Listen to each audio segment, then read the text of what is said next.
Hello भाई जी, radio city से मैं हूँ प्रतीक और आज स्पेशल पॉडकास्ट में आपके साथ फिर जुड़ा हूँ। और आज बातें होने वाली हैं खास फाइनेंशियल रिलेटेड, क्योंकि जब भी हम प्लानिंग करते हैं, इन्वेस्टमेंट करते हैं, तो कहीं ना कहीं हमारा दिमाग चलता है, लेकिन आज की डेट में चाहिए स्मार्ट प्लानिंग, स्मार्ट इन्वेस्टमेंट। और आपके पैसे कहाँ लगे सही जगह, यही बताने के लिए ये स्पेशल पॉडकास्ट मैं आप तक लेकर आया हूँ और पहुंचा हूँ यहाँ पर जो है एक प्रॉपर सोल्यूशन।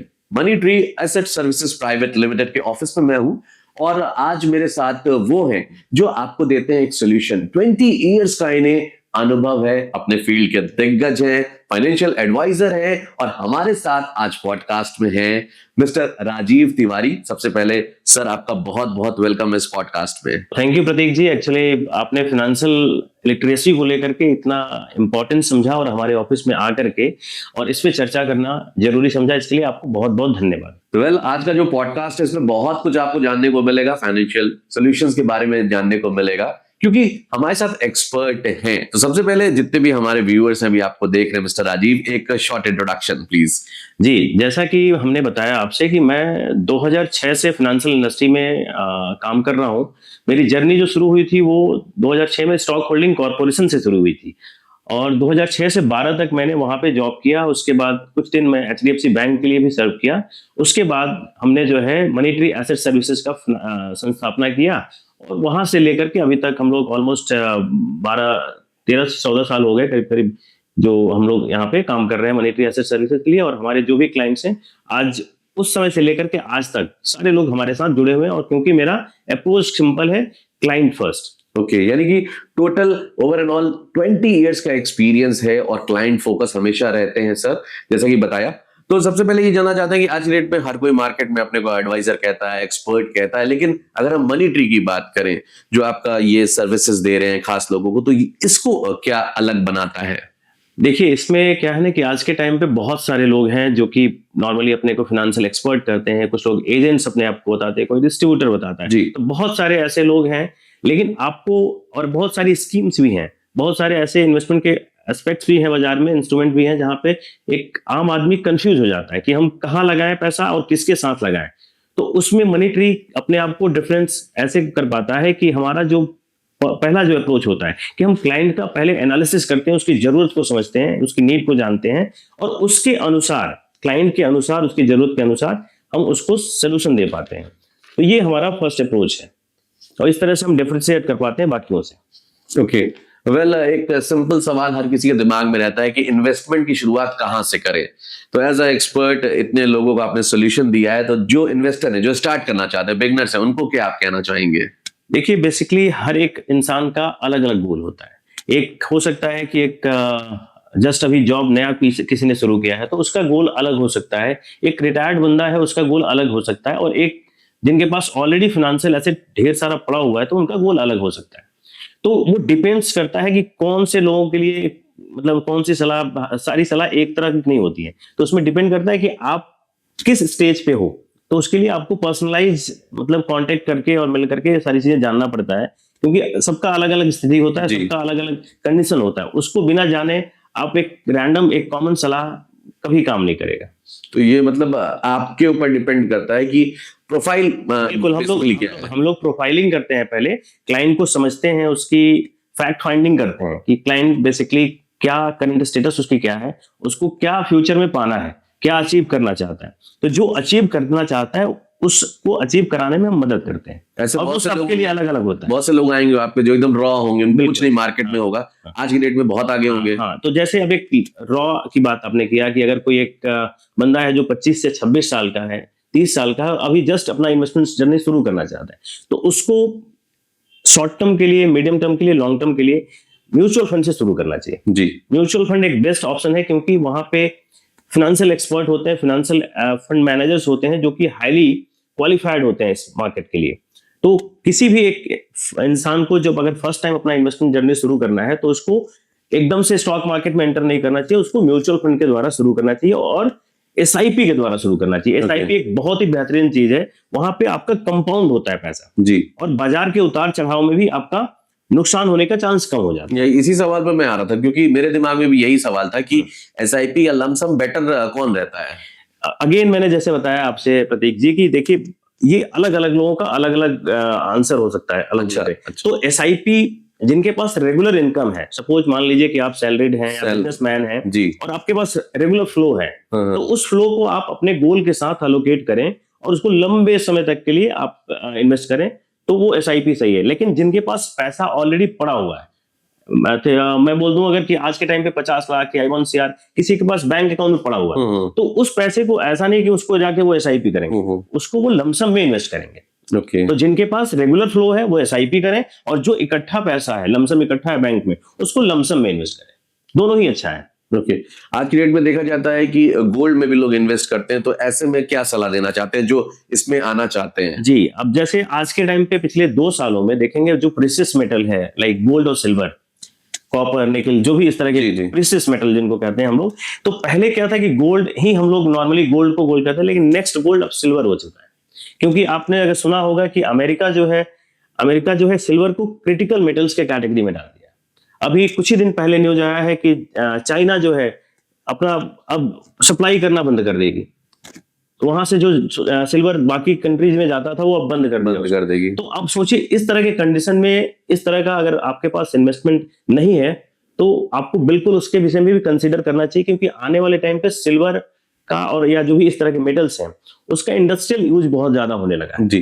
तो केवल सोना चांदी मतलब हमारे घर के शादियों में और ज्वेलरी तक सीमित नहीं है, अब इसका यूज बेसिकली आपको इंडस्ट्री में भी होने लगा है। आप सोलर पैनल देख रहे हैं या फिर आप बैटरी देख रहे हैं, तो इन सब जगहों पे जो है सिल्वर का यूज हो रहा है। तो बिल्कुल आपके इन्वेस्टमेंट का 5 से 10% मिनिमम सोने में भी आपका एलोकेशन होना चाहिए। एसेट एलोकेशन बहुत ज्यादा जरूरी है। जो पड़ा हुआ आपका सोना है या जो भी मेटल है उसका यूज करें। ट्रेडिशनल तरीके से लोग बस कहते थे जमा कर लो, रख लो। तो उसका भी बेस्ट वे ये है कि अगर आप निवेश करना चाहते हैं, इन्वेस्टमेंट करना चाहते हैं, तो उसको आप जो फिजिकल वे में करते थे, तो फिजिकल वे थोड़ा सा असुरक्षित होता है जी, सिक्योर नहीं होता है, क्योंकि आपको फिर उसको रखने के लिए लॉकर चाहिए होता है, आपके घर में चोरी का डर होता है। तो आपका बेस्ट वे वो हो सकता है कि आप उसको ETF के फॉर्म में लें या फिर आप फंड में ले सकते हैं। ये 2 ऑप्शन है जहां पे आप पेपर फॉर्म में ले सकते हैं और वो सुरक्षित भी होगा, और जैसे सोना आपका बढ़ेगा उसी तरीके से भी आपका बढ़ेगा। तो सुना आपने, ये भी एक अच्छा ऑप्शन आया है मार्केट में। तो बिल्कुल जो एक्सपर्ट होते हैं वो आपको बेटर रास्ता दिखाते हैं, और एक बड़ा ट्रेडिशनल है, हर किसी के घर में होता है। बचपन से हम लोग ने देखा है माता पिता ने FD को हमेशा एक स्वरूप दिया है, तो आज भी क्या FD उतनी ही कारागार है? देखिए एक्चुअली 90 और 92 के टाइम पे FD जो है बहुत ही ज्यादा पॉपुलर हुआ करती थी।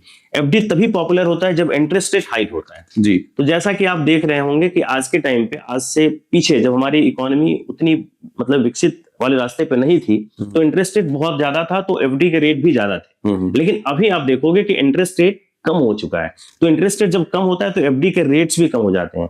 पहला चीज ये हुआ। दूसरा चीज, सबसे बड़ा जो दर्द है कि आपको उसके ऊपर टैक्स भी देना पड़ता है। जो FD के ऊपर कैपिटल गेन होता है, उस पे आपके स्लैब के अनुसार आपको टैक्स देना पड़ता है। तो FD तो आप समझ लीजिए कि आप मतलब अपने, अगर आप कर रहे हो तो क्राइम कर रहे हो अपने पैसे के साथ। क्यों? कारण सिंपल है कि इन्फ्लेशन आज के टाइम पे 5 से 6% है और आप 6 से 7% FD कर रहे हो, तो आपको नेट टू नेट मतलब आप इन्फ्लेशन को भी बीट नहीं कर पा रहे हो। मतलब अगर मैं सिंपल समझाना चाहूं कि 100 रुपया आज से 5 साल पहले आपके पास था और 100 रुपया आज भी है, तो आप समझिए 100 रुपया में आप जो 5 साल पीछे सामान खरीद सकते थे, क्या आज 100 रुपया में वो सामान खरीद पाएंगे? बिल्कुल। क्यों नहीं खरीद पाएंगे? कारण है इन्फ्लेशन, महंगाई। तो आपको पैसे को निवेश करना पड़ेगा और वो ऐसे जगह लगाना पड़ेगा जहां पे महंगाई से ज्यादा ग्रोथ हो सके जी। तो इसलिए FD बहुत फ्रूटफुल नहीं है। ओके। और अभी जब मैं आ रहा था स्टूडियो, तो मैंने अपने फ्रेंड को बताया कि आज हमारे साथ जुड़ने वाले एक्सपर्ट, तो उसने बोला कि प्रतीक एक सवाल जरूर पूछना कि अगर किसी की भी सैलरी है उसमें कितना पार्ट कम से कम हमें फाइनेंशियली देना चाहिए? जी, जैसा देखिए, अब अगर मैं बात करूं, एक वॉरेन बफे का नाम सुना होगा। वॉरेन बफेट जो है बहुत बड़े मतलब फाइनेंशियल गुरु हैं जी, और उन्होंने खुद भी पैसा अपना लगाया, और आज के टाइम पे उनका ऑलमोस्ट 95 का एज है और 97 बिलियन उनका एसेट्स है। ठीक है, और वो इसलिए हो पाया है कि उन्होंने कंपाउंड किया है पैसे को। तो अब क्यों मैं इसको बताया हूं, पहले मैं बताना चाहूंगा कि जैसे पहले क्या है ना कि लोग ये सोचते हैं कि मेरे पास अगर 1 लाख रुपए सैलरी है तो क्या मैं 1 लाख रुपए का 30% 20% सेविंग करूं, बाकी खर्चा करूं। देखिए 2 चीजें हैं। आप अगर वेल्थ बनाना चाहते हैं, मतलब अगर रियल लाइफ में आपको पैसा बनाना है, तो पहले सेविंग करना होगा, फिर खर्च करना पड़ेगा। और अगर एक सिंपल रैंडम तरीका, तो 30% अपने इनकम का आप सेविंग कम से कम कर लो, तो कम से कम आपका जो बाकी का फ्यूचर है, रिटायरमेंट या बच्चों की शादी, जो एक आम इंसान का होता है, या एजुकेशन, वो पूरा हो जाएगा 30% से भी, अगर आप अच्छे से प्लान करके चलते हो तो सुना आपने, ये सब आप छोटे छोटे जो टिप्स अभी आपने सुने हैं सर से, ये आप फॉलो कर सकते हैं। और अधिक जानकारी के लिए आप इनकी वेबसाइट पे आ सकते हैं। सर वेबसाइट क्या है, ऑफिस कहाँ है, इसके बारे में थोड़ा हमारे व्यूअर्स को बताएं। हमारा बेसिकली वेबसाइट जो है मनीट्री www.monetry-solution.com है, और .in भी है। और बाकी हमारा जो ऑफिस का एड्रेस है सिद्धार्थ इनक्लेव तारामंडल विस्तार फेज 2 में है। और ऑनलाइन भी हमारे जस्ट डायल पे, गूगल पे आप लोग इंक्वायरी कर सकते हो, देख सकते हो। बाकी ऑफिस में विजिट करके आप 1-to-1 मीटिंग भी कर सकते हो। बिल्कुल, अगर आप गोरखपुर राइट है आसपास के जनपद से जुड़े हुए हैं तो आप यहाँ पर आके विजिट कर सकते हैं। और अपार्ट फ्रॉम गोरखपुर कहीं से भी है इंडिया से, तो ऑनलाइन सर्विसेज आपको मिलती है। तो सर आज आपने जो टाइम दिया इसके लिए थैंक यू हम कहना चाहते हैं। लेकिन जाते जाते जो भी आपको सुन रहे हैं और उनके लिए क्या एक टिप है, क्या मैसेज है? देखिए, सिंपली मैसेज हमारा उनके लिए है जो लोग अगर बाजार में निवेशित हैं, तो पिछले 1.5 सालों में बाजार ने साइड बेच रहा, मतलब उसमें परफॉर्मेंस नहीं आया है, रिटर्न्स नहीं बना है, तो उससे घबराए नहीं। वो लोग पेशेंटली बाजार में टिके रहें, और बाजार कुछ ही दिनों बाद आप देखोगे, मतलब पिछले 30 साल का अगर ट्रैक रिकॉर्ड उठा के आप देखेंगे, तो साइड में इस तरह के आते हैं समय जहां पे बाजार में पैसा नहीं बनता है। तो उसको देख के घबराए नहीं, पेशेंसली अपने पैसे को होल्ड करें। आज के टाइम पे अगर आप SIP कर रहे हैं या लमसम लगा के रखें, तो उस पैसे को रोके नहीं, निकाले नहीं, थोड़ा समय दें, बाजार में बिल्कुल पैसा बनेगा। जैसे ही अमेरिका और इंडिया का ट्रेड डेफिसिट वाला जो इशू चल रहा है, ट्रेड डील का जो चल रहा है, वो जैसे ही रिजॉल्व होगा, तो आप देखोगे बाजार में काफी बड़ी तेजी आएगी। और ऑलरेडी इसका रेफरेंस मॉर्गन स्टैनले ने, गोल्डमैन सैक्स ने दे रखा है कि इंडिया में बहुत बड़ी तेजी आने वाले समय में देखी जाएगी। तो बिल्कुल एक छोटा सा पौधा जिसे आप सींचेंगे, पानी देंगे, उसको सुरक्षित रखेंगे और अपनी आंखों के सामने उसे बढ़ता हुआ देखेंगे, तो वो बनेगा वृक्ष। और यही है money tree. Yes, money tree आपके पैसे को अपनी एडवाइस से सही जगह लगाता है। तो कोई भी फाइनेंशियल सॉल्यूशन चाहिए तो बिल्कुल यहाँ आ सकते हैं। हमारे साथ आज जुड़े थे वहां से expert mister Rajiv Tiwari sir. आपका इस पॉडकास्ट में जुड़ने के लिए radio city RJ Pratik thanks कहता है। और जितने भी व्यूअर्स हैं डेफिनेटली वो भी कमेंट बॉक्स में थैंक्स ही कहेंगे, या जुड़ना चाहते हैं तो बेशक आपसे जुड़ सकते हैं। Thank you so much. Thank you Pratik ji. और आपके जो भी श्रोता लोग हैं, जो भी ऑडियंस है, उनको मैं नमस्कार कहूंगा कि आप इस तरह की फाइनेंशियल लिटरेसी से जुड़ी हुई चीजों पे आपने इंपॉर्टेंस दिया और आज का पॉडकास्ट शूट किया गया। थैंक यू, नमस्कार।